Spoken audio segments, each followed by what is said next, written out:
Sejam todos bem-vindos. Obrigado aí aos convidados, nossos amigos e conhecidos que estão participando conosco. A todos vocês que têm no dia a dia compartilhado esse momento com a gente. Então, vamos inicialmente fazer nossa oração, pedindo pelos doentes, né, os amigos, familiares. Hoje, de uma maneira especial, a gente reza aí pelo amigo do tio Dilon e do Zé Carlos, que está entubou hoje, não é isso, tio Dilon? Isso. E também rezamos por aqueles que já se recuperaram e estão em processo de recuperação, né? Nós estamos reunidos em nome do Pai, do Filho e do Espírito Santo. Amém. Muito bem, sejam todos bem-vindos. Hoje temos o prazer de ter o comando aí do Levi Scatolin. Levi, é com você, meu irmão. Fica à vontade. Obrigado, Elton. Boa noite, família. Mais uma vez estamos reunidos para hoje uma apresentação de um documentário de uma chaga mundial, não é só brasileira, mas que o Brasil, em 1995, reconheceu que tinha trabalho escravo no Brasil, na modalidade trabalho escravo contemporâneo, e para ter uma ideia desse documentário, de 95 a 2015, foram resgatados nada mais, nada menos que 50 mil trabalhadores em situação análoga à escravidão. Vamos ao documentário. A gente dizer que no Brasil ainda existe trabalho escravo, existe.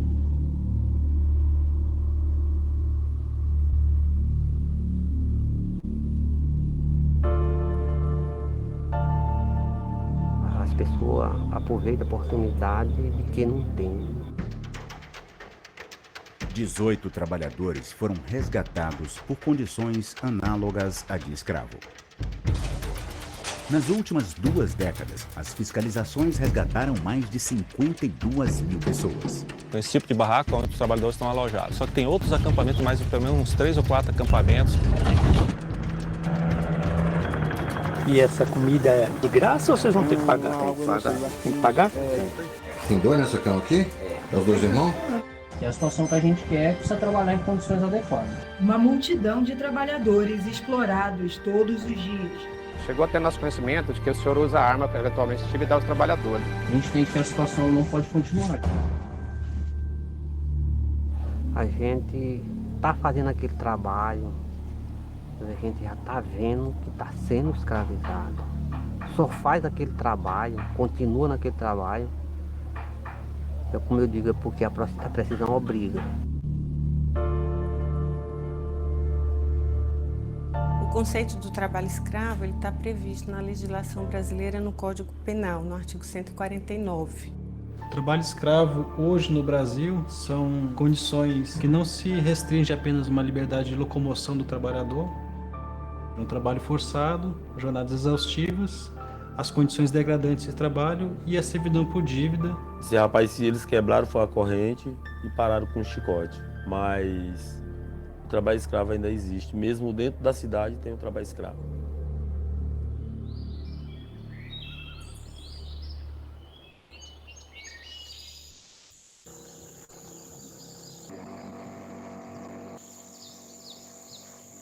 Nasci na cidade de Monção, lá que eu cresci ajudando meus pais a trabalhar na roça. Eu comecei a trabalhar com 10 anos. 8 anos, cuidando de criança. Comecei a trabalhar com a idade de 8 anos, ia plantar mandioca. Porque minha mãe trabalhava demais, assim, na roça, mas meu pai não tinha com quem deixar a gente. Sempre eu tive a invocação de querer trabalhar, desde eu pequeno. Ela começou a quebrar coco com a minha avó, aí me levava junto. Eu estudei muito pouco, eu estudei lá no interior, não tinha muito acesso para a escola. Nessa época, eu com 16 anos, comecei a sair para trabalhar nas fazendas. Não tinha ainda 18 completo. Aí apareceu essa fazenda que vinha um ônibus para levar. Hoje a gente tem aquela curiosidade de conhecer o mundo, né? Acaba que o cara ganha dinheiro, ganha isso, aí eu fui. Aí onde o cara quebrou a cara. Pensava uma coisa e na hora era outra. A maioria dos trabalhadores que a gente resgata do trabalho escravo já dizem que trabalhavam desde os 13, 14 anos. Então, a gente vê uma relação muito forte do trabalho infantil com o trabalho escravo. Qual a tua idade, nenê? E aí? 7 anos, é? Você fica sentado aqui nessas folhas, assim, em cima da folha? Você ganha algum dinheiro pra isso? Nadinha? Ganha comigo, né, meu filho? Quantos anos? 5? Tava colhendo cebola também? Se você erradica o trabalho escravo, você também previne o trabalho infantil, porque você vai acabar com aquela condição de pobreza que muitas vezes essa família, ela coloca o seu filho para trabalhar por uma condição de extrema vulnerabilidade. Vocês são tudo da mesma família? É. Quando você chega lá, você tem que comprar a foice, a bota, o esmeril. Ele disse que era só a passagem, que a gente ia pagar a passagem. Servidão por dívida, são descontos ilegais e que passam o empregado que está devendo. E ele, por ser uma pessoa vulnerável e não saber dos seus direitos, acaba acreditando que aquilo é uma dívida correta. E então ele permanece no trabalho até que essa dívida seja quitada. Vocês aqui compram mantimento, arroz, janta, os mantimentos? É a gente mesmo. Eles trabalham com foice, facão, chadeco. Esse aqui o patrão dá. Comprado. O senhor já está aqui há quanto tempo? 2 anos. Ele compra e manda para nós e ele desconta. Você sabe o preço dessas mercadorias? Não, porque não entregou ainda nenhuma nota para nós do rancho que vem. Manda vir o mototáxi, mas que é paga da gente. O mototáxi é 100 reais para ir. Mas é boa a carne, pelo menos? É nada, pega véia. Cobra de vocês? Cobra. Tá ok. E vem tudo descontado. Quanto ele disse mais ou menos que ia dar? Nós não somamos a conta. Isso aí vamos somar a conta para saber quanto é que dá. E a conta se torna grande. Você, para trazer algum saldo, você tem que pagar aquele todo para você trazer algum saldinho. Aí não tem como ser escravizado. E é muito difícil alcançar comunidades isoladas que ficam lá no final do mundo, onde não existe um mínimo de estrutura. Eles chamavam alojamento, mas era só um barracão cheio de rede, entendeu? 90 era só no barracão que eu ficava. Aquela lona preta, que aí o dia de domingo que a gente não ia ver isso pro serviço, não tinha nem como ficar, porque aquela lona esquenta tanto. Quando dava meia-noite, parecia que eu estava dentro de uma banheira de água gelada. O barraco não tinha parede, era tudo no aberto. Faz segunda-feira, deu uma chuva, sabe? Um vento forte aqui. Passou derrubando tudo aí, que fosse uma armolha caindo. O fazendeiro, quando ele faz um barraco para botar os trabalhadores para trabalhar, sempre fica na beira de um açude. Tomavam banho, consumiam, lavavam suas roupas. Eita, mão. Tem um gostinho de raiz. De raiz? É, mas desse lodo velho aqui, essa caparrota. Você vê aqui, ó, a situação ali, ó, da escuma do sábio que desce, que sobe. Olha, eu tô seguindo só uma pilha, só dessa água. O banheiro é ali, então? É. Não tem banheiro, é no tempo mesmo. Você não tem medo de estar na hora que está fazendo necessidade de vocês aparecer um bicho qualquer? É, de ter medo a gente tem, agora só que é o jeito, a gente vai fazer o quê? Quando dá 6 horas, 7 horas para estar no campo. Ia comer 3 horas da tarde. Era no sol. Não tinha uma cabana pra gente ficar debaixo. Já lá no meio do sol quente, a gente via quando chegava a ver, já tava dando até formigo. Alguns dormem no chão e outros nas redes. Bora almoçar? Não, obrigado. Tô comendo. Vocês não estão em pratos para almoçar também, não? Então isso configura um cenário, né, de degradância, essa retirada de direitos dos trabalhadores mais fundamentais, né, essa retirada da dignidade. Casos de trabalhadores que já foram assassinados, já estão com parte do corpo decepadas por falta de responsabilidade, de equipamentos de proteção. Só falou assim para o trabalhador, está doendo? E ele, não. Então, não, pois puedes continuar trabalhando. Graças a Deus eu perdi 3 dedos do pé. Teve outro trabalhador que, por reclamar seu salário, foi marcado com o ferro do galo. Tratava a pessoa pior que galo, que vai para o abate. Quando eu procurei para nós fazer conta, para eu receber meu dinheiro, né? Aí ele não gostou e puxou a arma. E por fim a gente começou a perceber que estava sendo vigiado. 3 homens, na verdade, todos armados.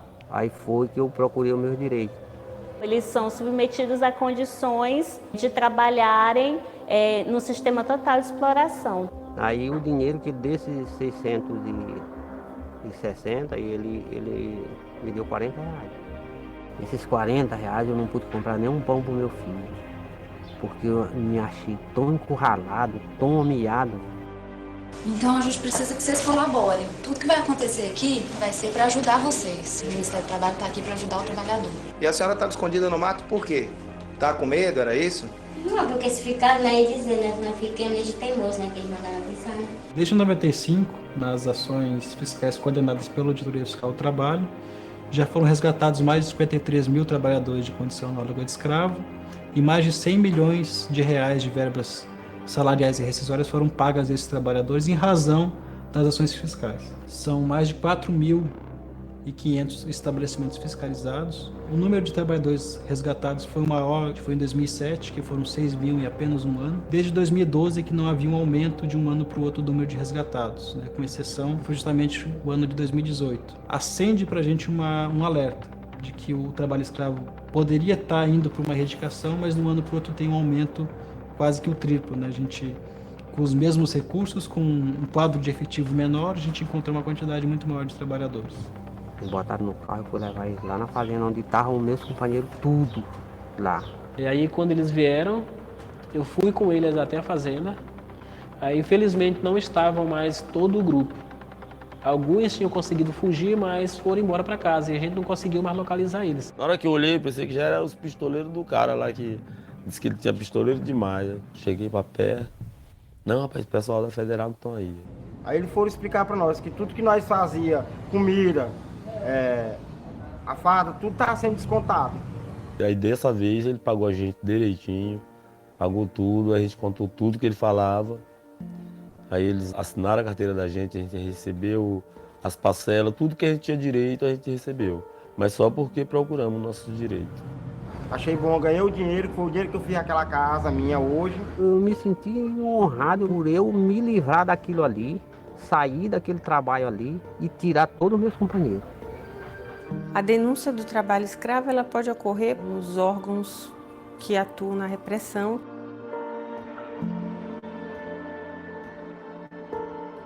O Ministério Público do Trabalho, especificamente, a gente está atuando na questão repressiva ainda de maneira forte. Os órgãos que comumente estão presentes são auditores fiscais, procuradores de trabalho e Polícia Federal ou Rodoviária. Eu faço parte do grupo, junto com o Ministério do Trabalho, eu sou defensor público, tá? Então, uma espécie de um advogado, tá? Que veio no socorro de vocês. Vocês têm a certeza de que todos os direitos de vocês vão ser respeitados. A maior parte dos casos estão concentrados tanto em pecuária como agricultura. Mas já de uns anos, dos últimos anos para cá, nos últimos 5 anos, até mais, a gente tem visto que trabalho escravo é uma realidade em qualquer lugar, inclusive em contexto urbano. Nos casos de terceirização, ainda que ela seja autorizada e lista pela legislação atual, há casos em que o empregado ele tem como patrão, então como poder diretivo, não aquela pessoa que está diretamente lidando com ele, mas sim alguém acima no topo da cadeia que dirige a própria atividade econômica e diz como que isso tem que ser feito. É cada vez maior o entendimento que as empresas têm um papel fundamental na erradicação do trabalho escravo. Dificilmente conseguiremos erradicar o trabalho escravo se não houver a participação do setor privado. Enquanto houver demanda e enquanto houver pressão por preços impraticáveis, o trabalho escravo vai persistir. Hoje há um cadastro oficial, né, de empregadores que tenham submetido trabalhadores à condição análoga de escravo, também conhecido como lista suja, né, pela imprensa e pela sociedade. E acho que um outro ponto também interessante é que, de alguma maneira, essas empresas elas têm que ser responsáveis pelas comunidades por onde elas passam, se envolver e entender o que está acontecendo naquele município, o impacto que ela tem, que pode ser positivo, mas que também pode ser negativo, dependendo das práticas que ela adote. A gente não tem estudo. E sendo negro para muitas pessoas, aí eles acham que não tem o direito igual do branco, só que é errado. Nossos direitos são igual. Nós éramos nessa fazenda 22 pessoas, todos nós éramos negros. Não é possível pensar a economia brasileira desvinculada das questões raciais no Brasil. A empregada doméstica foi o último setor urbano da sociedade brasileira a conseguir direitos iguais a outros trabalhadores e mesmo assim com uma repulsa muito grande de setores da sociedade, porque se identificava exatamente com mulheres negras que reivindicavam direitos iguais aos outros trabalhadores. Eu não tinha licença de brincar com ninguém, que ela não aceitava sequer nem eu fazer uma carta para mandar para minha família. Aí nisso eu já estava com uns 3 anos que eu não mandava notícia. Quando eu falava de ir embora, ela me trancava dentro do quarto. Infelizmente, o trabalho escravo ele é um fenômeno dinâmico, né, e que ele se adapta a diversas conjunturas. Onde houver pobreza, esse fenômeno ele vai persistir. E onde a vulnerabilidade das pessoas ela for tamanha, essas pessoas vão acabar se sujeitando a condições degradantes de trabalho. E aí a pessoa, quando quer ser honesto, quer criar os filhos, dar um exemplo melhor possível, aceita essa escravidão, porque ele não vai querer tirar dinheiro por filho de outro trabalho, ele quer tirar do suor do rosto dele para dar uma educação para o filho melhor, um exemplo melhor para o filho. E aí é onde ele vai sofrer. Eu vim começar a pegar em dinheiro, mesmo assim, esforçado do meu trabalho, depois dos 20 anos. O dinheiro máximo que eu já ganhei de casa dos outros foi 300, 250. Vocês folgam algum dia da semana? É direto, igual que eu tinha de grito. É direto? Direto, a Não sábado. tem? Domingo não tem? É feriado, não tem nada. O senhor comprou esse sapato, essa botina que o senhor está usando? O senhor comprou? Foi. Não foi o patrão quem deu? Não. A foice foi o senhor que comprou? Eu comprei também. Os estudos apontam que o trabalho escravo para algumas atividades econômicas ele é extremamente lucrativo, né? Por isso que ainda a gente vê isso muito ainda hoje, né?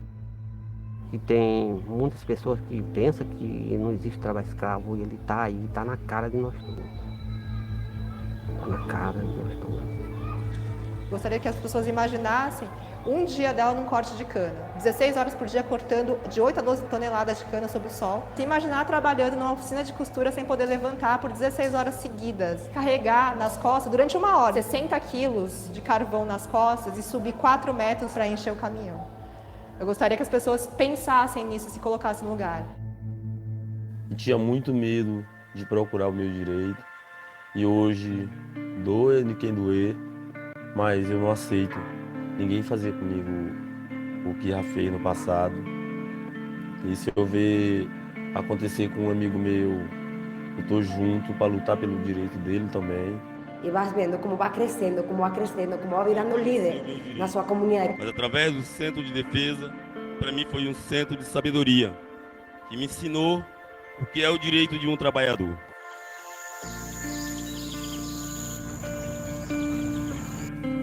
A sociedade civil e tanto as ferramentas de divulgação, né, de conscientização, são muito importantes porque vai muito além da atuação do auditor fiscal do trabalho. Hoje, ali no Centro de Defesa, tem um encontro dos trabalhadores que foram resgatados, em todos os anos, a gente vai e aprende muita coisa. Ali foi uma fonte de sabedoria, eu aprendi muita coisa. Aí a gente já passa essa instrução para outro companheiro de trabalho, não cair como a gente caiu. Mas isto é para vocês falarem nas comunidades de vocês, tá? Porque nós somos multiplicadores de nossas informações. É assim que a gente combate a escravidão. O meu sonho é ter uma qualidade de vida melhor para mim dar para meus filhos. Eles estão tudo na escola, que é para mais tarde não poder cair numa dessas. O combate ao trabalho escravo não é uma questão que pode ser deixada de lado, ele tem que ser prioridade. Está lá na Constituição, a gente tem que entender que a Constituição tem que ser respeitada, não é um livro de intenções. Garantir, né, os direitos básicos mínimos para todos, inclusive os trabalhadores, não é benevolência de Estado, é dever e é obrigação. É impossível você falar em futuro do trabalho com a persistência do trabalho escravo e do trabalho infantil.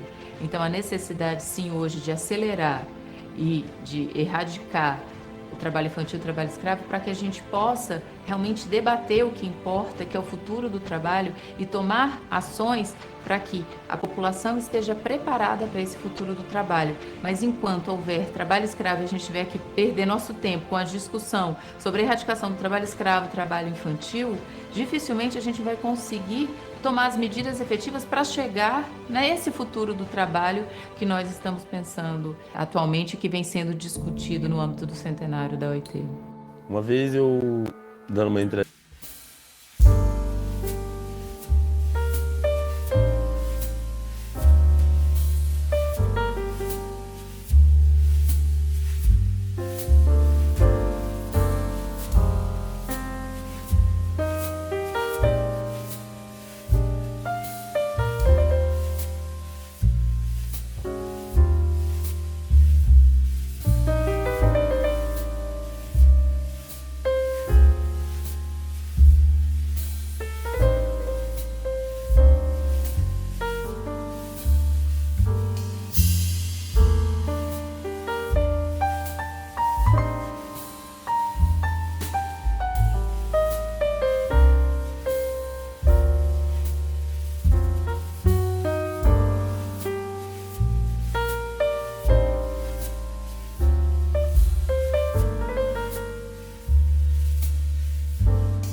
coisa, hein? Que trabalho, que triste também de ver que ainda existe isso, né? É a precisão de sobrevivência dos trabalhadores, né? Precisão de submeter essas condições. Pois é, Levi, pode fazer as considerações aí, a gente abre a inscrição aí para quem desejar. É uma coisa triste. O som está saindo ainda, El?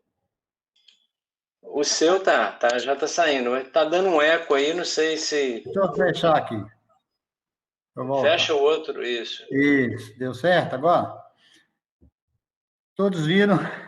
Essa é a nossa triste realidade, um pouco do nosso trabalho, como foi aquela dia eu falei sobre o trabalho infantil, não mostrando nada. E hoje, ao invés de falar sobre o trabalho escravo, aproveitando a deixa dos filmes, né, que é das nossas sextas-feiras, para passar esse documentário que é a realidade, é uma realidade mundial, né, apesar dos nossos 132 anos de abolição da escravatura, nós só em 1995 que o Brasil foi reconhecer que continuava com a escravidão. Nós temos em todos os estados brasileiros, aqui no Espírito Santo tem, no nosso dia a dia, mas eu não vou tecer muito completar para ver se a gente interage, ver se o pessoal quer falar. Senão eu vou contar histórias aqui do Espírito Santo quando eu cheguei aqui na década de 1990. Atuação no carvão, no café, no mármore, no granito, nas pedreiras. Vamos ouvir primeiro o pessoal, Helder, por favor. Ok, nós temos já a inscrição aqui do professor José Carlos. Professor, fica à vontade.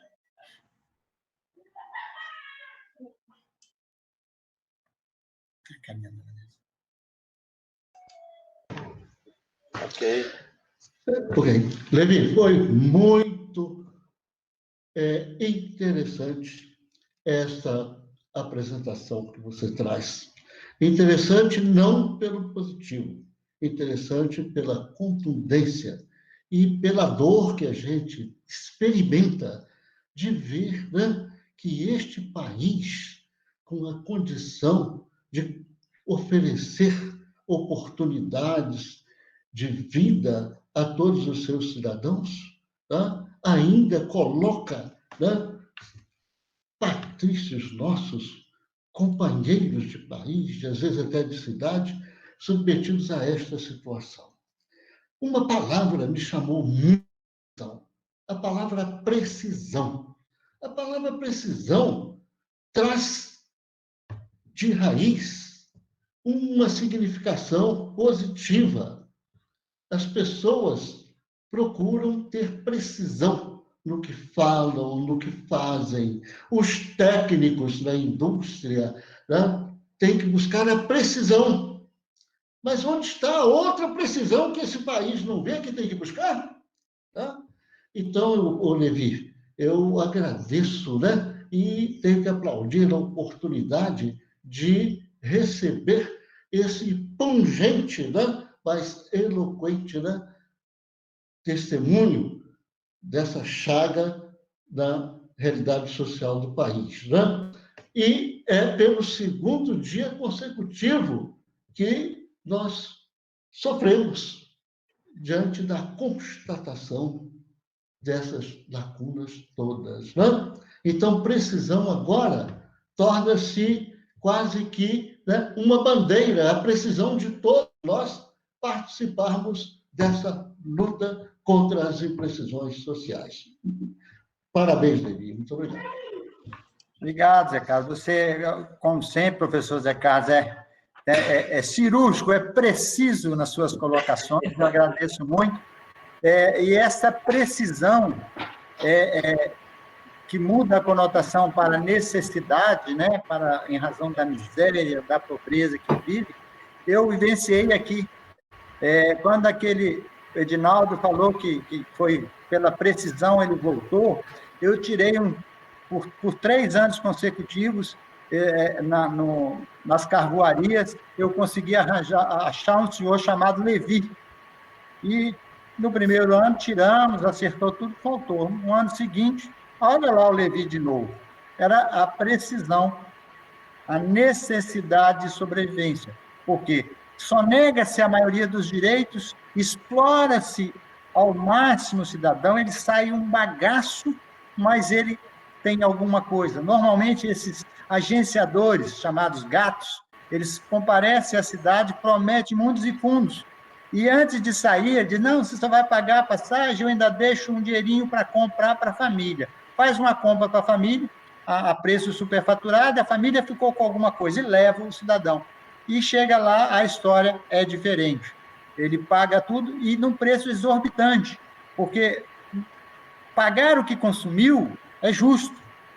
O problema é você pagar o que consumiu num preço que ele quer cobrar, e não o preço justo do mercado. Normalmente, ele faz a vendinha, a caderneta é colocada o que ele quer e no preço que ele quer. E, por isso, quando o trabalhador vai receber, não sobra nada. Aquele cidadão teria direito a R$660, que para um trabalho de 16 horas por dia, que seria muito mais do que isso, recebe 40. Então, muito obrigado pela participação, Zé Carlos. Mais alguém?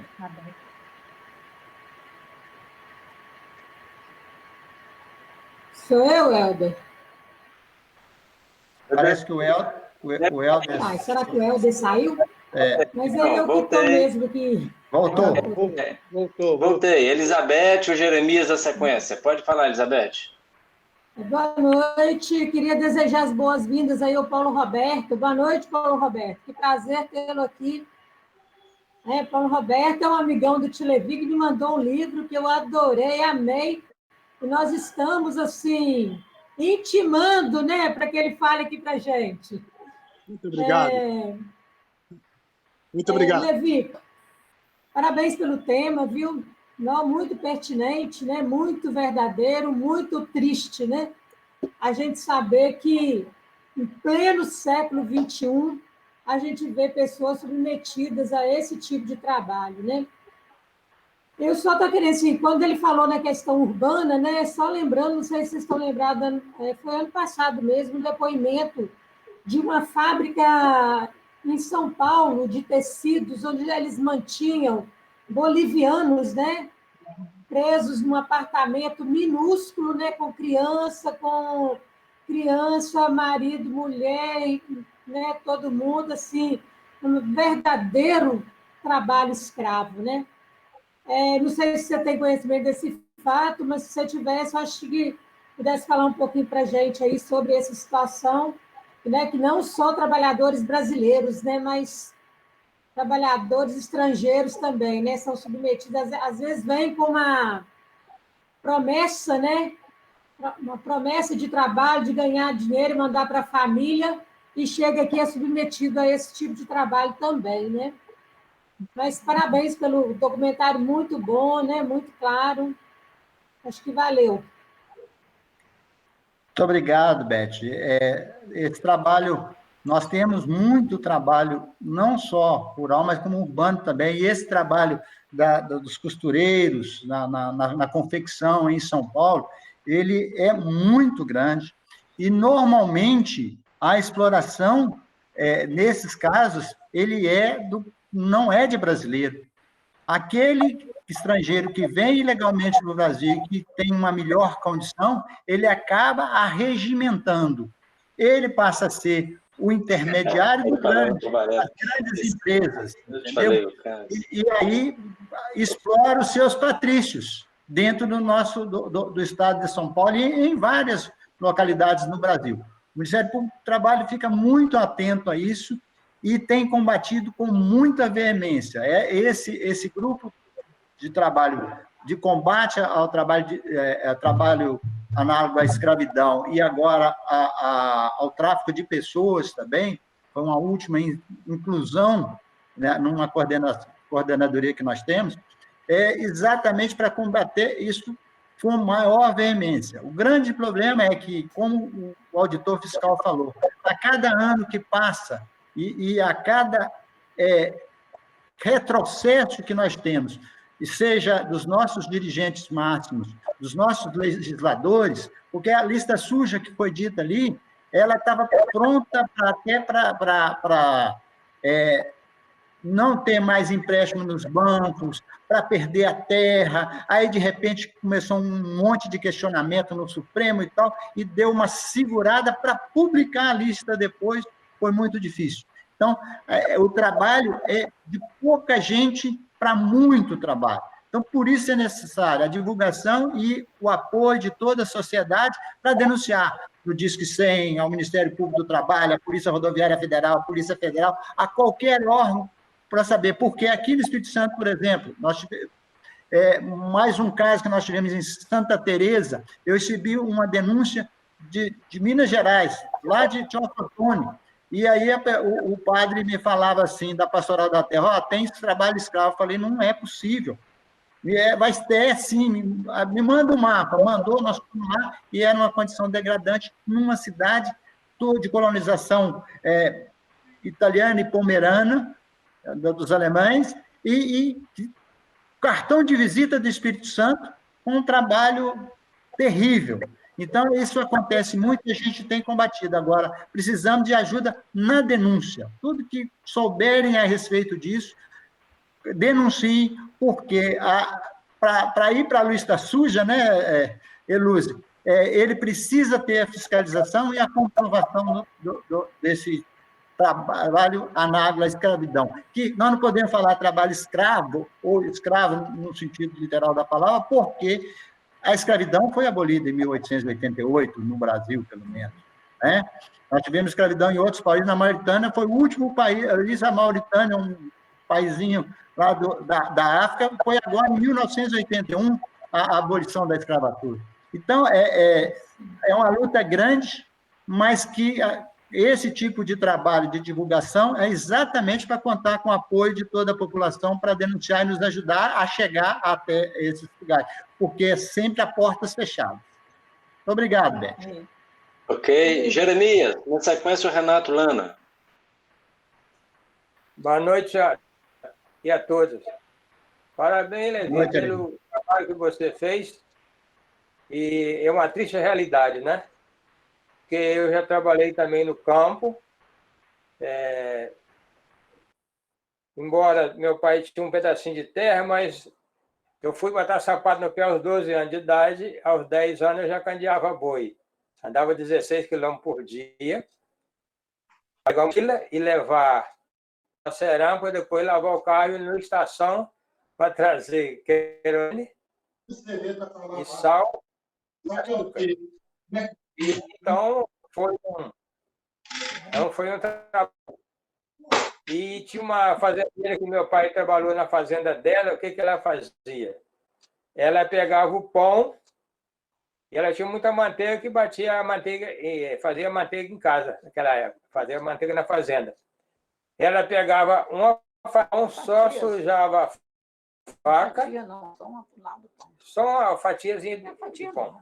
Aí passava no pão e dizia que a manteiga é muito cara. Mas o dela, ela enchia o pão de manteiga. Isso também é um trabalho escravo, né? E também ninguém tinha carteira assinada, ninguém tinha férias. O meu tio trabalhou na fazenda, tomando conta do negócio de terreiro de café, um engenho para fazer cachaça. Trabalhou 30 anos. E nunca férias na vida. E nem quem trabalhava lá também, não. Inclusive, o pai dela trabalhou. Meu pai trabalhou lá no escritório da fazenda, mas era muita exploração. Saiu sem direito a nada. Saiu sem direito a nada. E minha tia ainda foi expulsa com os filhos, né? Quando meu tio foi pedir uma indenizaçãozinha, o fazendeiro entrou lá com um advogadozinho, o advogado foi comprado e ela foi expulsa com a polícia. E foi morar assim de terra do pai dela. Isso aí é a triste realidade. E fora que eles matam, né? Mataram a Margarida Alves, né? Mataram a irmã Dolce, Chico Mendes, né? E aquele massacre lá do Arajá, né? Mataram aqueles camponeses, né? Foi metralhado, quer dizer, muitos aqueles que a gente sabe que morrem, né? E aqueles fiscais também lá da fazenda eu não sei se é em Araguari, era por lado acho que é de Minas, e mataram aqueles fiscais, né? O Levi deve saber isso, mas ele foi fiscalizar o trabalho escravo lá. Então, isso que eu queria dizer, e realmente nós precisamos lutar e denunciar essas coisas, né? Obrigado, Jeremias, pelo seu depoimento.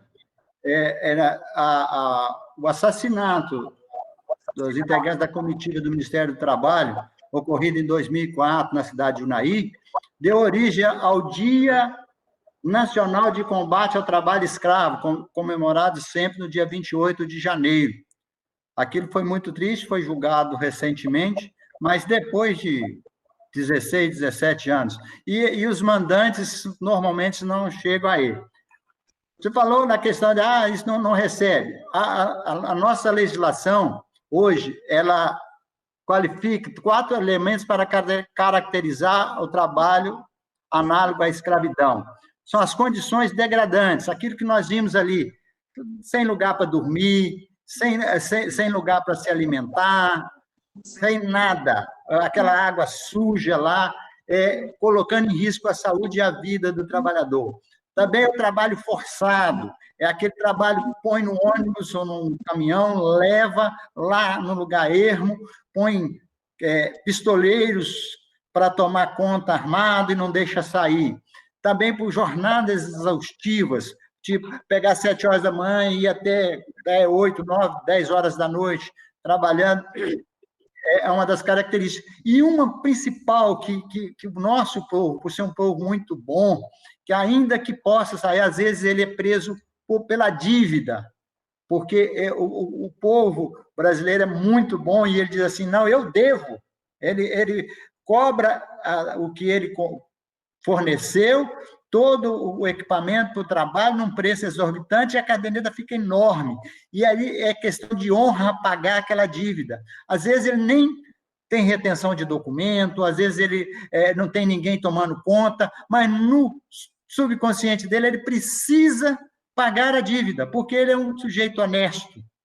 E aí fica ali naquela condição. Normalmente fica nessa condição quando ele está com toda a família. Quando a família está fora, ele até consegue sair, dá um jeito de... Mas quando a família está junto, ele fica até pagar, porque ele quer dar o exemplo para a família dele de que ele é um cidadão de bem e que a dívida dele ele paga, apesar de estar sendo explorado. Muito obrigado, Jeremias. Ok, obrigado. Rosa, pode falar, Rosa. Na sequência, o Renato, viu, Renato? Eu queria falar, que a gente vê trabalho escravo por todos os lugares, Levi. Helder e Levi. Aqui em Volta Redonda, a gente teve uma história de um garoto que eu fiquei muito triste, poucos dias atrás, uns 2 meses atrás. A minha irmã me ligou que o vizinho dela, um garoto de 14 anos, o rapaz chamou ele para trabalhar, teve coragem de botar ele para trabalhar de servente pedreiro, semana inteira por R$50. Deu ele R$50. Eu falei, gente, isso não pode acontecer. Eu falei com a minha irmã, não deixa não, conversa com o garoto. E não deixa, não procura, não deixa não, a gente vai ajudar. Aí o que a minha irmã fez? Reuniram, montou um bazar para a mãe dele, porque estava desempregado todo mundo. O pai dele foi internado. O que o garoto disse para minha irmã? Falou assim, ô tia, em casa não tinha o que comer. Então, R$50 já deu para minha mãe comprar arroz, comprar várias coisas. Minha irmã falou, mas não é por aí, meu filho. Olha só a mão, diz que a mão do menino estava com um carro só. O menino trabalhando de servente de pedreiro uma semana inteira por R$50. Aí a pessoa, o pedreiro em si, estava explorando esse garoto. Aí a minha irmã falou assim, não é justo isso.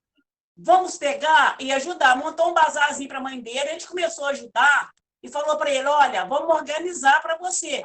Alguém chamar você para trabalhar, você conversa com a gente e vai conversar com a pessoa que vai botar você para trabalhar. Não explorar você desse jeito, não, meu filho. Você não deixar de estudar para trabalhar a semana inteira por R$50. O que é isso? Só isso que eu queria falar. É a famosa precisão. A necessidade, a pobreza e a miséria fazendo. Aí nós temos 2 agravantes só. Um adolescente de 14 anos não pode trabalhar. O trabalho é proibido, ele só pode trabalhar na condição de aprendiz. E tem que denunciar mesmo, porque é aí que cria um ciclo vicioso de que ele deixa de estudar para trabalhar e continua nessa vida. E o Disque 100, aí em Volta Redonda tem o Ministério Público do Trabalho, que pode ser procurado. Então, tem sempre canais de ligação. O Disque 100, tem o Pardal do MPT, que é um ícone na internet, e tem também o site do próprio Ministério Público do Trabalho, que pode ser acessado para denúncias. Fizeram muito bem, parabéns. Criança e adolescente não pode trabalhar, ele tem que estudar e ter a vida de criança. Não podemos sonegar a criança e ao adolescente o direito de ser criança. Obrigado, Levi. Não. Ok, obrigado pela participação. Renato Lana, é com você. Boa noite a todos. Prazer realmente estar aqui de novo, com essa família maravilhosa, bonita. Conversamos segunda-feira aqui, estamos aqui de novo, né? Prazer, parabéns, Levi, pelo trabalho bonito, trazer para a gente aí. Eu tinha visto alguns outros filmes de trabalho, a situação análoga de escravo, mas esse aí realmente é completo, muito bom, entendeu, né? Ele foi muito bem filmado, a gente vê aí, mostrando essa realidade, né, tão crua e tão difícil para a gente. Muito bom, parabéns por ter trazido. E quero dizer o seguinte, aí achei bom, porque o filme, além de ser falado, ele é legendado, né? Então deu para me entender tudo. Quer dizer, eu tenho dificuldade de entender, mas ele é legendado, então isso para mim foi ótimo, 10. E quer dizer o seguinte, além de todos esses direitos, né, que são legados a esses trabalhadores, assim, me chama muita atenção, fiquei muito sensibilizado com o aviltamento da dignidade da pessoa humana, né, que está na Constituição Federal e está também naquilo que eu falei segunda-feira aqui, que nós todos somos irmãos, né, filhos mesmo de Deus. Então, como a gente pode ver um irmão ser tratado dessa forma, né? Então, realmente é uma ofensa muito grande à dignidade da pessoa humana, né? E a gente fica sensibilizado de irmão ser tratado assim. Então, realmente, precisa ser falado isso para conscientizar, para, como ela falou para mim, mas quando a gente vê situações assim, nós somos o primeiro a denunciar também isso, né? Não deixar situações assim. Parabéns, Levi, parabéns, Torgil, prazer revê-lo. Só isso, obrigado. Obrigado, Renato, pela participação. E esse vídeo foi em comemoração aos 100 anos da OIT, uma parceria do Ministério Público do Trabalho com a OIT. Usamos o dinheiro dos nossos táxis. Para quem não sabe, o Renato trabalha comigo e com o Helder no Ministério Público do Trabalho, mais um mineiro que está aqui perto do Espírito Santo. E esse vídeo é a versão simplificada, ele tem a versão completa, que é um pouco mais longo, mas para o que a gente pretendia aqui, achamos melhor esse, que era 21 minutos, para a gente ter um pouco mais para conversar. Muito obrigado, Renato, é sempre um prazer rever. Um abraço, tchau. Muito obrigado. Agora o Paulo Roberto. Bem-vindo, Paulo Roberto. Com você. Deixa eu ver se eu consigo manusear essa... Tá dando certinho aí? Já apareci aí para cá? Hein? Tá me ouvindo? Sim, tá me vendo? estamos te vendo. Estamos vendo sim, ok. Carecão aqui. Você é o Helder, né? Helder, isso. Sobrinho do Odilon. E já sei um pouquinho da sua história aqui com o Ministério Público do Trabalho. Hoje, coincidentemente, o Valério está conosco aí também. Ai, que ótimo. É pertinente o que eu vou falar, por acaso? Sim, claro. Fique à vontade. Porque é o seguinte, Helder, me desculpem, que eu cheguei um pouco atrasado, porque o Odilonzinho me falou ontem, me mandou mensagem, mas eu tenho, nesse momento exato, uma coincidência de eventos com a Arquidiocese Mariana, onde nós dois, o Odilonzinho e eu, estudamos. A partir de 58, a nossa amizade começou. 1958, são 62 anos de amizade. E eu tive que assistir um pouquinho, pelo menos a abertura da conferência de lá, e eu perdi o filme aqui. Mas eu senti, mais ou menos, que a questão de justiça, isonomia no trabalho e tal, tenha algo a ver com a minha experiência na estiva aqui no Espírito Santo. Eu só queria saber o seguinte, se eu continuar, eu estou dentro do assunto, estou dentro do perfil, é isso mesmo? Posso continuar, Helder? Pode, sim. Pode, então tá bom. Vamos lá. Meu nome é Paulo Roberto Magalhães. Eu estou morando agora aqui em Marataízes, estou aqui a 150 metros do mar. E no litoral sul do Espírito Santo. Em 1998, um grupo de 180... antes de mais nada, eu quero já faço de antemão o eterno agradecimento ao Dr. Valério. Eterno agradecimento ao Dr. Valério. Eu vou citar o nome dele no momento exato, mas eu quero já de antemão agradecer a experiência tida com a intervenção do Ministério Público do Trabalho aqui no Espírito Santo, lá na Avenida Simão Nader, Adalberto Simão Nader. Muito bom. Então, vamos lá.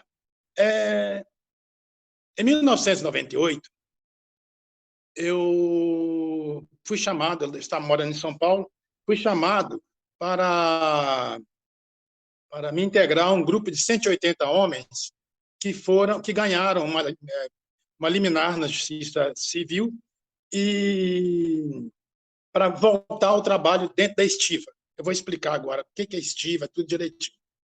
Bom, estiva, sindicato da estiva, dentro do trabalho marítimo, são aquelas pessoas que trabalham somente dentro do navio.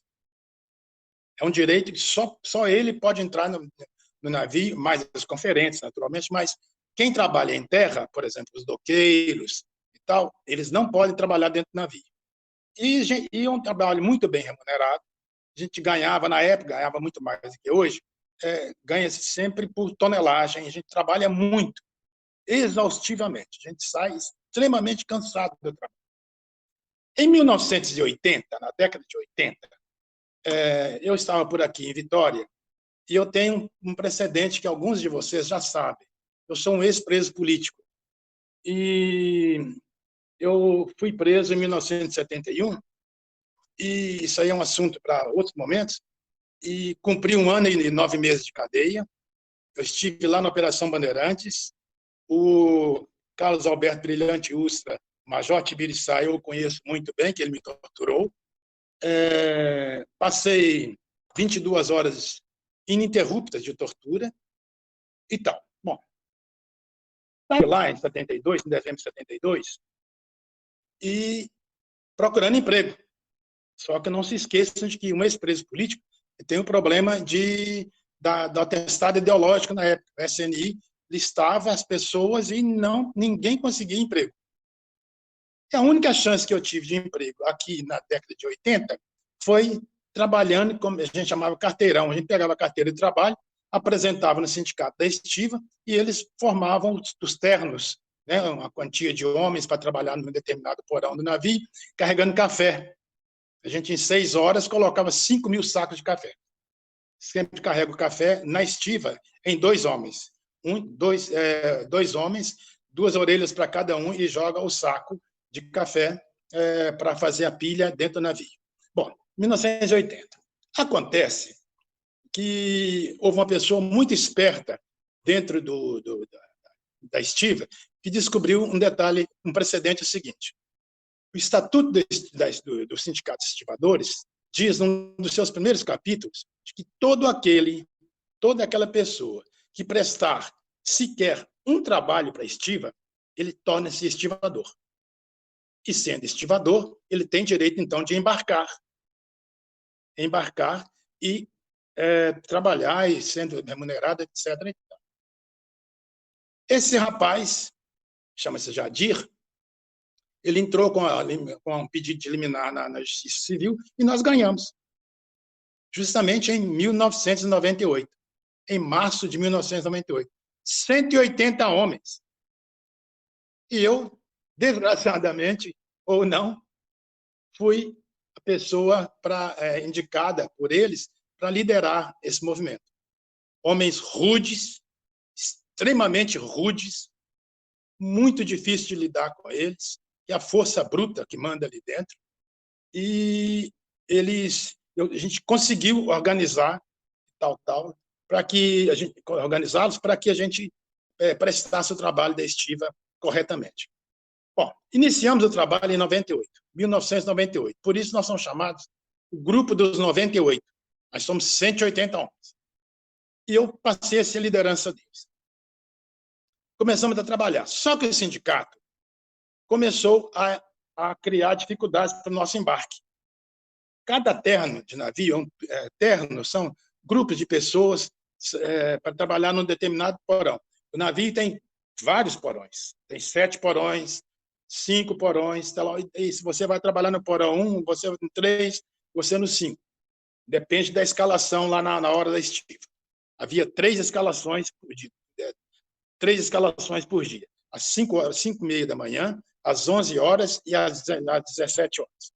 Nessas escalações, elas são feitas num núcleo que havia lá perto do Sindicato da Estiva, que fica no centro de Vitória, perto da Avenida República, perto do Buás, ali em frente ao Moinho do Buás, que está lá até hoje. E ali eles formavam os turnos, os ternos, 6 homens por terno. E depende do navio, pode ser 3, 4 ternos no mesmo navio. São 4 guindastes que vão alimentar aquela carga ali e vão levá-la para o fundo do porão do navio.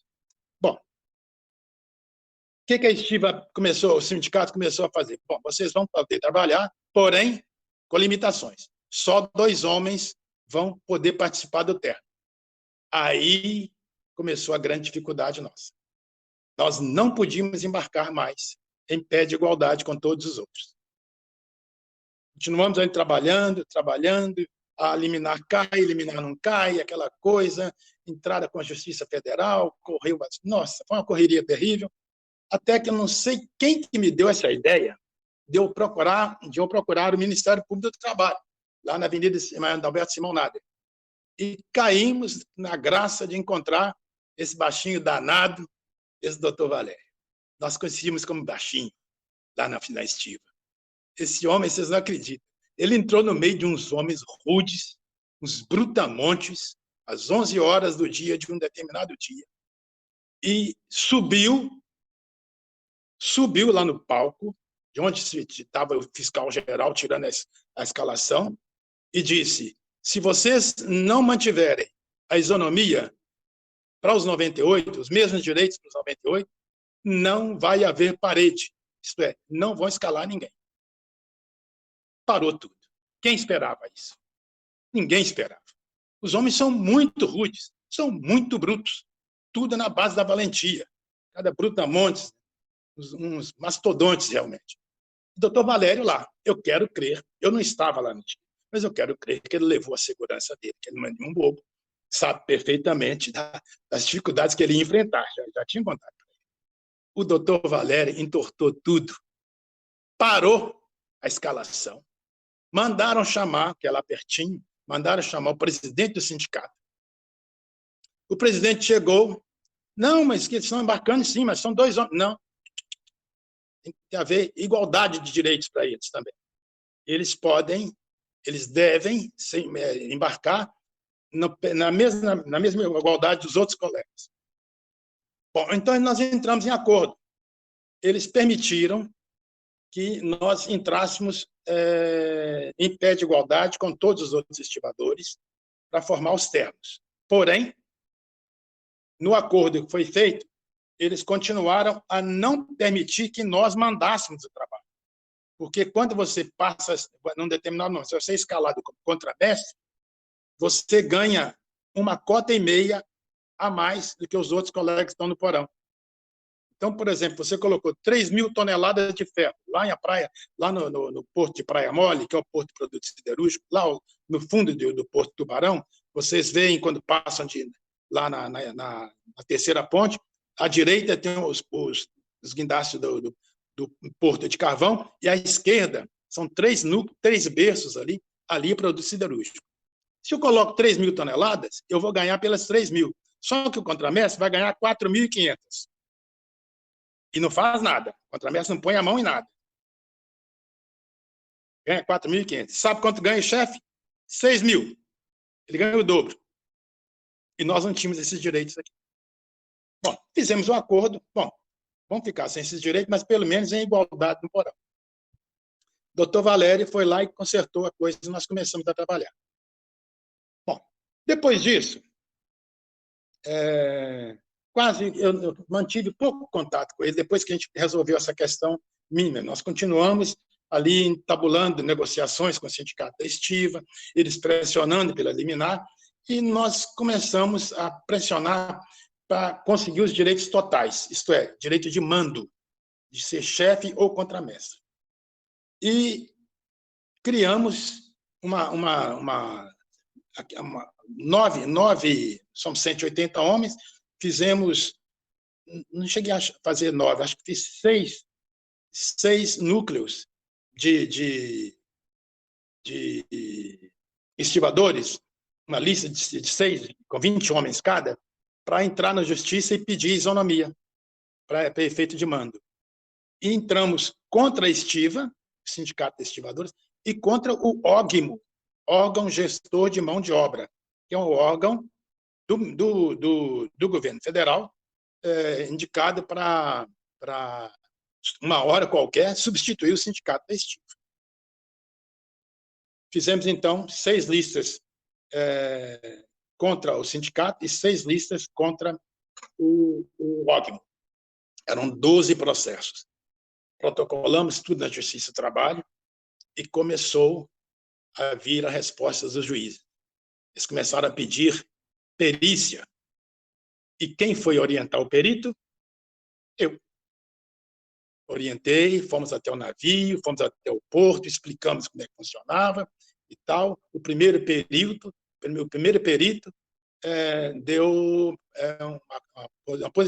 apresentou uma posição favorável à nossa tese.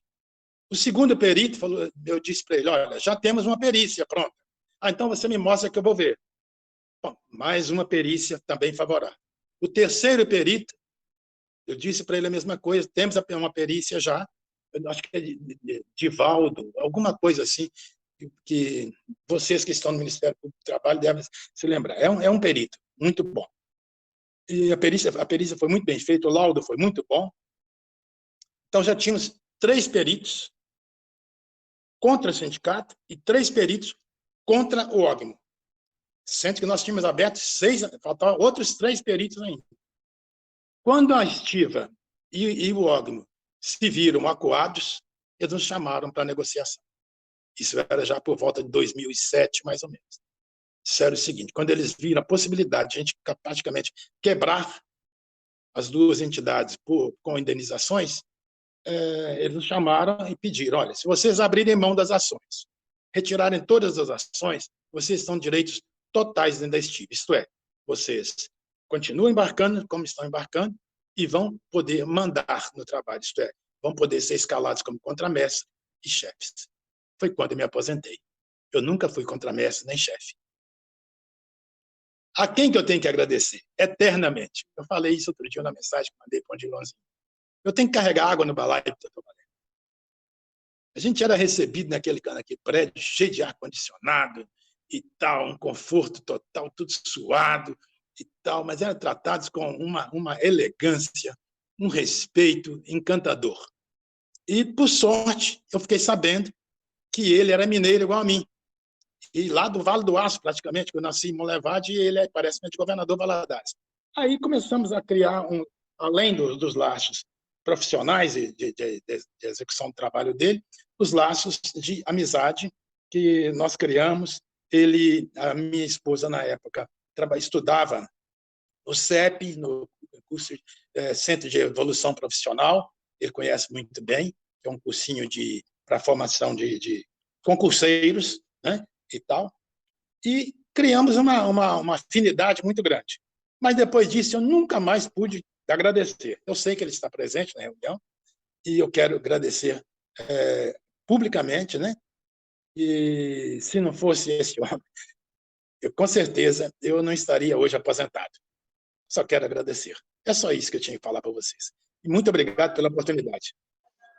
Ok, Paulo, muito obrigado pela participação. E vamos passar agora para ele, né, para o Valério. Foi uma grande coincidência, viu? Porque eu fiz o convite para o Valério, você chegou, já se conhece, eu já fiquei sabendo da história, mas de fato foi uma grande coincidência. Mas foi bem-vindo e já tem convite aqui no chat, não sei se você está acompanhando aí, para que você venha aí falar para a gente um dia sobre essa questão aí da sua vivência aí na ditadura, prisão, etc. Quem sabe a gente faz um encontro com você aqui, trazendo esse tema. Prazer. É uma obrigação para o resto da minha vida, que eu jamais posso deixar de denunciar o que passei, e outros colegas e outras mulheres passaram por muito piores momentos do que eu. Com certeza, nós não podemos deixar que a história, que a memória do país seja julgada debaixo do tapete, de forma alguma. Né? Nós temos que continuar denunciando, como isso é quase uma obrigação como cidadão. Eu vou com todo prazer o dia que vocês quiserem, vocês podem marcar e estabeleçam as regras para fazer essa palestra. Eu farei com todo prazer. Eu já fiz várias palestras aqui no sul do estado, lá em Cachoeiro, na Faculdade São Camilo, no Liceu, no SESI, aqui em Marataízes, e já várias palestras gratuitamente, naturalmente, e até é um prazer e de que nos dignifica muito ser convidados para essa palestra. Ok? Muito obrigado. Beleza, obrigado a você. Aí depois o tio Dilon combina com você aí. Muito obrigado. Tio Dilon. O Dilonzinho. O Dilonzinho, tio. Okay. Tá bom, obrigado. Valério Ninja, com você, doutor Valério. Bem-vindo. Muito obrigado, Helder. É um prazer falar com todas e todos aqui. Todos me ouvem? Sim. Ok, então, perfeito. Agradecer ao Levi por esse momento, não é? Lembrando que nós ainda temos aqui no Espírito Santo trabalho escravo, nós temos muito trabalho escravo urbano, nós temos escravidão entre os chineses, bolivianos sendo escravizados em grandes centros. Então, é uma luta grande que nós temos que travar todos juntos. E quero agradecer ao Paulo, né, por ter se lembrado desse momento. E Paulo, ele disse que não estava lá, mas, rapidamente, eu estava saindo para uma audiência lá na cidade de Alegre, e eu tenho um amigo aqui que é mais do que um irmão. Cara, seria mais que um irmão, não é? Eu já te dizer que você, Levi, é um cara igual meu irmão, já é algo muito grande, mas você passa disso. Então, eu estava saindo para Alegre e fui comunicado de que havia um movimento muito sério no OGMO, porque nós havíamos feito uma medida judicial para garantir essa igualdade na escalação, e o juiz Mário Cantarino deu essa liminar a nós, determinando que fosse escalado com igualdade, com paridade, aqueles que já eram anteriores e os que tinham ações judiciais. E nessa manhã,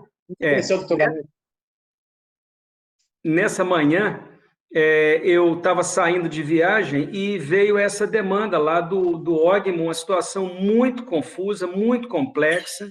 O gerente do OGMO, na época, já havia partido de lá, temendo pela própria segurança. E aí eu liguei para o Levi e falei: doutor Levi, meu grande amigo, você gostaria de ir ao OGMO resolver um problema pequeno para mim? Que eu estou saindo para Alegre. Levi vira e diz: não, eu prefiro ir a Alegre. Você, então, vai lá no OGMO e tenta resolver o problema. E longe de ter uma segurança, Paulo, eu fui sozinho mesmo. Eu não fui com mais ninguém. E a situação realmente era tão tensa, que eu pedi o microfone e abri meu paletó e disse àquela comunidade de trabalhadores, irritada, com razão, por eles tiveram o câmbio todo zerado, que é um tipo de vantagem na escalação, zeramos tudo aquilo ali, e sem outra forma eu tive que argumentar com eles, como eu sempre faço. Então eu abri o meu paletó e disse que naquele momento quem falava ali era um trabalhador, e que falava para trabalhadores também. E eu estava ali cumprindo a minha missão, o juramento que eu fiz quando eu assumi meu cargo, de lutar pela igualdade de direitos, de lutar por aquilo que eu considerava justo, e que se alguém quisesse me fazer algum tipo de mal naquele momento, esse era o momento. Então eu abri o meu paletó e disse que estava ali também um pai de família, como todos os que estavam ali embaixo. E aí a multidão começou a se acalmar e me ouvir. Então eu expliquei com calma tudo aquilo que havia me levado até ali, E com mais calma ainda, eu disse que nós resolveríamos aquele problema de qualquer maneira, durasse o tempo que durasse. Então, consegui acalmar aquela multidão. Em seguida, foi feita a escalação. Às 2h daquele dia, todos os presidentes de sindicatos já estavam lá no MP e nós começamos um longo trabalho que resultou em melhores condições de trabalho no Porto, aqui no Espírito Santo, inclusive uma escalação eletrônica, que foi a primeira que foi feita no país, e só agora, em 2020, veio uma lei dizendo que era para fazer a escalação eletrônica, e nós já havíamos conseguido, com muita dificuldade, avançar naquele tempo, naquele momento difícil.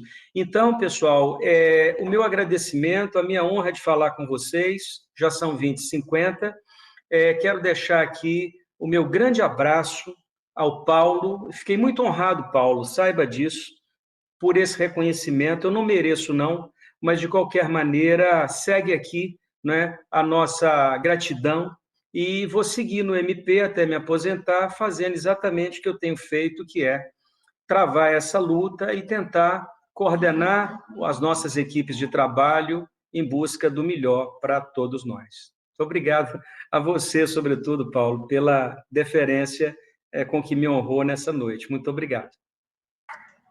Ok, obrigado, Valério. Ô, Helder, não vou deixar de falar porque Valério me liga no dia do meu aniversário e diz assim, olha, eu tenho aquela ação que está em andamento, nós ganhamos a liminar e o órgão está pegando fogo no cumprimento da liminar.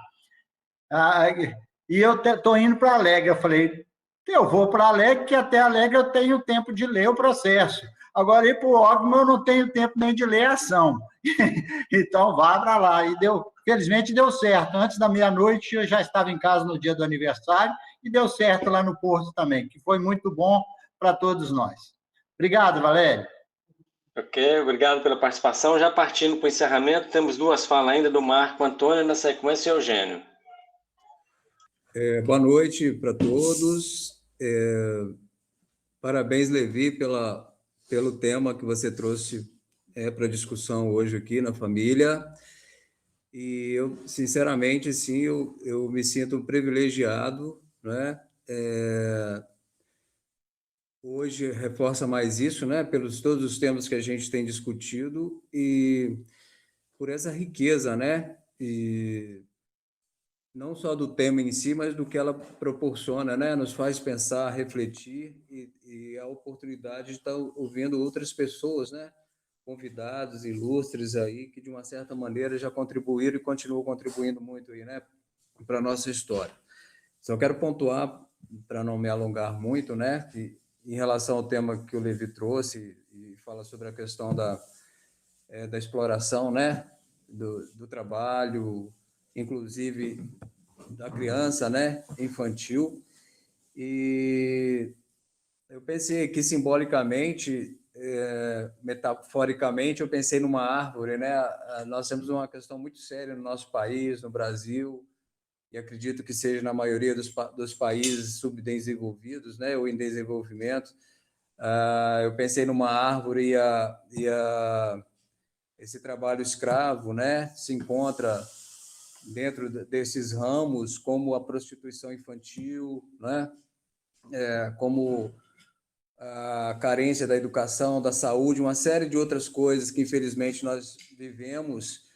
E assim, não adianta ficar cortando só os galhos, né? Tirando os galhos, as folhas, porque elas nascem novamente. O problema muito sério está na raiz, né, dessa árvore, o que vem lá de trás, o que brota e faz com que essas questões, infelizmente, ocorram no nosso país, e isso está mais claro ainda nessa pandemia, né? Eu acho que essa raiz tem muito a ver também com a história que o Paulo contou, né? Com a nossa história de ditadura, com os nossos líderes autoritários, né? Com a própria questão da corrupção no país, isso reflete diretamente. É uma questão séria que a gente precisa mesmo estar sempre pensando, refletindo, e a gente, como, né, vivemos num país democrático, sabemos pensar melhor na hora de dar nosso voto, né? E de trabalharmos também as nossas crianças, enfim. Vivemos um momento anteriormente, onde a escola ela servia mesmo como aparelho ideológico, né, do país. Infelizmente, se a gente não tomar cuidado, isso vai retornar de novo. Então, penso que o que se vê, né, o que se falou é muito sério, e a gente vê pessoas aí comprometidas e trabalhando, né, para melhorar essa realidade. O Levi é um exemplo disso, né, e os nossos colegas aí também. Mas a gente precisa de muito mais, né, de um país melhor, mais justo, né, mais democrático, e de pessoas, e esses momentos que nós temos tido aqui têm sido momentos que têm nos proporcionado essa possibilidade de pensar sobre um universo de coisas, né, e acho que é por aí. Mais uma vez, bacana, obrigado, Levi, aí os convidados, né, e estou agora aguardando, assim, ansioso o momento que o Paulo Roberto vai poder estar falando um pouco da experiência que ele viveu, né, a gente não podemos tirar isso da nossa memória e que isso possa nos servir de exemplo, né, não podemos esquecer tudo que aconteceu, não, para a gente ter um país melhor. Obrigado pela atenção. Você tem toda a razão, Marco. Tudo passa pela educação, cortar esse ciclo de ignorância e de miséria que nós temos. Porque você tem uma ideia, para explorar, uma das formas de exploração de trabalho na escravidão é o trabalho, a exploração sexual. Nós temos, são levadas as moças que ainda crianças para a exploração sexual. Nós temos uma última pesquisa de mais de 4.500.000 pessoas exploradas no trato sexual. Obrigado, Marco. Ok, obrigado aí, Marco, pela participação. Eu não sei se sou eu que reparei, mas o Marco hoje está com um penteado diferente, vai estar parecendo mesmo que um psicólogo. Eugênio, é com você, Eugênio. Que isso, cara, tá doido. Boa noite a todos. Parabéns, Levi. Eu cheguei atrasado, tive problema com o link, o Helder depois teve que mandar no e-mail, então não consegui ver o filme todo, mas ouvi seus comentários e principalmente os outros comentários todos, aprendi muito aqui. Só uma reflexão sobre essa questão do trabalho escravo, né? Porque o Brasil, ele foi um dos últimos países, aliás, foi o último país do Ocidente a exterminar a escravidão, a acabar com ela. O pessoal fala que é das Américas, mas não, é do Ocidente mesmo. Ele tinha um apelido de retardão, né? O país ganhou esse apelido de retardão.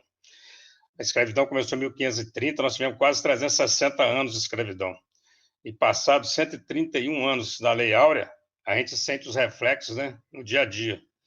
E a fala do Dr. Valério foi muito interessante, porque esse trabalho escravo urbano, né, a gente percebe para todo lado, ele está aí do nosso lado, a gente às vezes fica achando que isso está longe, está lá só no trabalho do Levi, no trabalho do Hélio e do Valério, isso está do nosso lado, e, na verdade, até há pouco tempo, nós mesmos propiciamos trabalho escravo para algumas pessoas, né, porque no interior de Minas é muito, muito comum, e não estou falando só das negrinhas que a gente pegava para criar, não, que ficava trabalhando 24 horas, é da empregada doméstica mesmo, que ela vai dormir na sua casa. Então, tem uma empregada que dorme na minha casa. Então, ela não assiste televisão comigo, não almoça na mesa comigo, mas está 24 horas à disposição. Se tiver um problema 2 horas da manhã, eu chamo. Se tiver 6 horas da manhã, eu chamo. Ela fica o dia inteiro, 24 horas por nossa conta. Ainda tem esse sistema, ainda acontece, infelizmente, em algumas casas, né? Mas quando a gente traz esse tema para discussão, é muito bacana, porque a gente vai aprendendo mais e a gente vai se conscientizando cada vez mais, né, de que o trabalhador ele tem que ter tratamento digno, ele tem que ter um salário condizente, ele tem que ter as horas de descanso dele. A gente, nas nossas empresas, a gente não quer pagar hora extra, quer que o sujeito fique fazendo gracinha, trabalhando de graça. Isso é comum. Então, assim, isso tudo é trabalho escravo, a gente precisa acabar com isso, né? E bacana demais a reflexão. Parabéns mesmo. Eu falei com o Elton que eu queria falar por último, porque eu tinha 2 assuntos para tratar com vocês aqui. O primeiro, eu queria falar que hoje é o dia do voluntariado. Não sei se vocês se lembraram disso. E eu queria fazer uma homenagem aqui no grupo à tia Leda, e através dela a gente homenageando todos os que prestam algum serviço voluntário. A Leda faz um trabalho sensacional lá, é voluntária, a gente sabe disso, e cada um de nós também o faz. Então, eu queria que vocês me acompanhassem na oração do voluntariado. Vamos lá? É rápido. Olha que oração bonita aqui, ó. Senhor, nosso Pai, faz-nos conscientes das responsabilidades que abraçamos. Abre os nossos corações a fim de agasalharmos os irmãozinhos que acreditam nas nossas possibilidades. Que unidos possamos nos converter em alavancas resistentes para empreendermos qualquer atividade em benefício dos necessitados. Que os nossos olhos penetrem o interior de cada criatura, avaliando-lhes as limitações e ajudando-lhes a superá-las. Abençoa, Pai, as nossas mãos, para que se convertam em instrumentos de trabalho constante na concretização dos nossos ideais. Que servir sempre seja o nosso lema, e a caridade a nossa bandeira. Assim seja. Parabéns aí a todos os voluntários. Parabéns, Tia Leda, né? Podemos bater palma sem abrir o microfone, só para ela ver que nós estamos batendo palma para ela. Ela merece. Então, o terceiro assunto, que é o assunto mais chato, mas é o que a gente vai resolver mais fácil. Amanhã é dia do nosso encontro lítero musical. Aí nós temos tido algumas dificuldades, porque são sempre as mesmas pessoas apresentando, e aqui tem um monte de gente que está fazendo um monte de arte, que mexe com cultura. Então, nós estamos com o pensamento seguinte: a gente vai fazer sábados diferentes. Vamos estar pensando, por exemplo, imaginemos que amanhã sejam só os homens, tá bom? No outro sábado, só as mulheres. No outro, só as crianças. Porque aí dá tempo de todo mundo preparar. Então, eu estou pensando aqui, nós podemos começar amanhã, por exemplo, e aí é assim, é por intimação mesmo. Então, não tem nem conversa, não. Amanhã que poderia participar, por exemplo, o Helder, o Odilon, o Jeremias, o Geraldo, o Levi, o Marco Antônio, o Zé Carlos. Tá bom assim? E eu. Então, ótimo. Tudo certo? Só o Geraldo que não fez assim. Fez assim, Geraldo? Cadê? Isso, beleza. Então, amanhã, o sábado lítero musical é por nossa conta, tá bom? O da semana que vem é por conta das mulheres. A Nésia vai coordenar. Beleza? Então, pronto. Obrigado, Helder. Eu acho que você, vou titular como coordenador, você vai ganhar de mim, rapaz. Boa, gostei. Pessoal, muito obrigado a todos. Oi, a palavra, quem quer falar? O Dilon. Dilon? Fala, Dilon. Rapidinho. Primeiro, cumprimentar o Levi pela excelência do filme, do documentário. Agradecer a presença do Paulo Roberto, dizer que ele está intimado, não é convite mais, é intimado a falar com a gente, trazer para a gente a experiência dele na ditadura, principalmente. Tá? Apareceu aí, mas parece que já saiu, Milton Assis. Milton Assis é um amigão do seminário também. Tem duas coisas muito interessantes em relação ao Milton. Primeiro, ele é de Vermelho Novo. Ele é nascido em Vermelho Novo, mas foi criado em Carumirim. E hoje ele tem um escritório de advocacia e consultoria em Campinas. O Milton, a juventude aí em Caratinga, a gente tem uma ligação muito grande com o Munir, aí amigo do Eugênio. E o Munir brincava muito com a gente, gritava a gente no meio da rua, "Senhor Semi!", de seminarista, né?